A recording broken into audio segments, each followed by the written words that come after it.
Alright everyone, welcome back to another video. We just finished off here with this one, showing the British and their response to helping the Norwegians. Now we're here. It says, a German raider loses her fangs. April 1940. Germans attack British transports and bomb Norwegian towns. As one of the British transports was nearing its destination, British destroyers detected the presence of an enemy submarine and attacked it with depth charges, which forced it to surface in a damaged condition. The top picture shows the U-boat after the attack. The black dots in the water are members of the crew swimming away from the damaged submarine.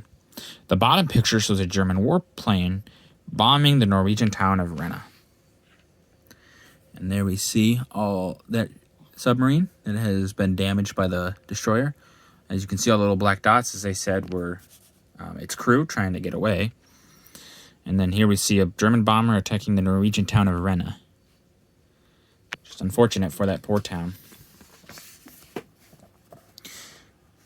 Here we have RAF bombs German supply base in Norway. April 25th, 1940. Direct hits on German stores in Norway. On April 15th, the RAF carried out an extensive series of raids on Nazi supply centers. The picture above shows large wharf warehouses ablaze during a raid on Hardanger Fjord near Bergen, where the Germans had established a base for their troops fighting in southern Norway. During the whole of the Norwegian campaign, bombers of the RAF operating from Britain ceaselessly harried the Nazi communications with considerable success. And here we are. There's the warehouse area. And as you can see, it's been smoking because they've I'm assuming, just bombed it. Which is pretty good for them, honestly. The German advance continues. April 22nd to the 26th, 1940. Germans push allies out of Lillehammer and Steinkjer. British troops, which had landed south of Trondheim, joined up with the Norwegians fighting north of Oslo. Near Lillehammer, they met powerful German columns and, after fierce fighting, were forced to retire on April 25th. Farther north, British troops pushing south from Namsos occupied Steinkjer, but had to retire on April 24th, owing to enemy bombing. Pictures show German troops advancing towards Lillehammer top and below Steinkjer. So there we go. There we see the troops. They're moving towards it, and it clearly says how far they are from it. And here we see them moving to the other town here.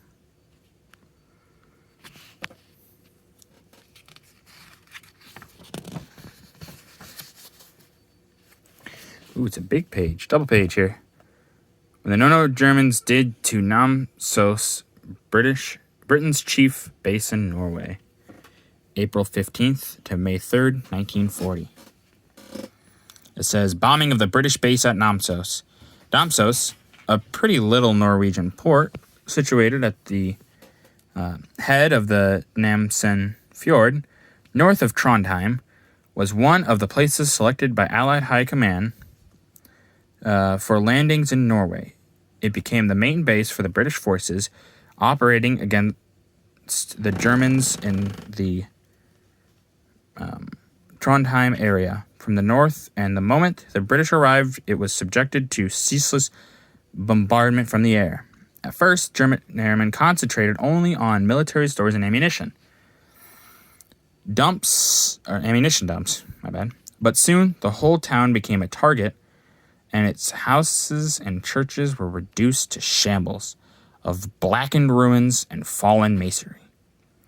It was here that Britain's lack of airfields in Norway was most heavily felt, for, being denied the use of fighter planes, there was nothing the troops could do to stave off the attacks, which, in the end, rendered the base untenable.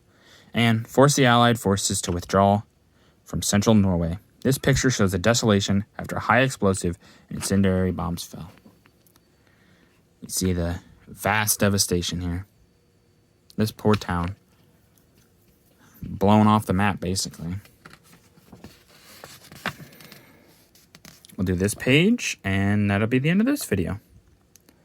British base goes up in smoke. April 15th to May 2nd, 1940. German bombers destroy British base.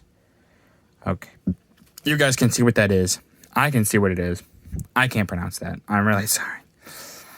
Head of the Romdalas Fjord, south of Trondheim, was another place chosen for Allied landings and, like Namsos, was object of increased bombing raid by German Air Force. From the moment the Allies arrived, it was from here, too, that the evacuation of Allied forces began on May 2nd. The picture above, showing clouds of smoke rising from the flaming town, gives some idea of the terrible conditions under which the evacuation was carried out. And here we see, obviously, the town up in smoke. Like they said, clearly you can see what was wrong here. It did not go well. And honestly, none of the response in Norway was kind of lackluster and ended up not having the effect that the Allies wanted, leading to these big losses. So it's really unfortunate. The people that suffered the most here were the Norwegians. But that's going to do it for this video. If you guys liked, please leave a like. If you didn't, tell me what I can improve on. I always like some pointers. And also, if you guys like, subscribe if you can. Always helps out. All right, thank you.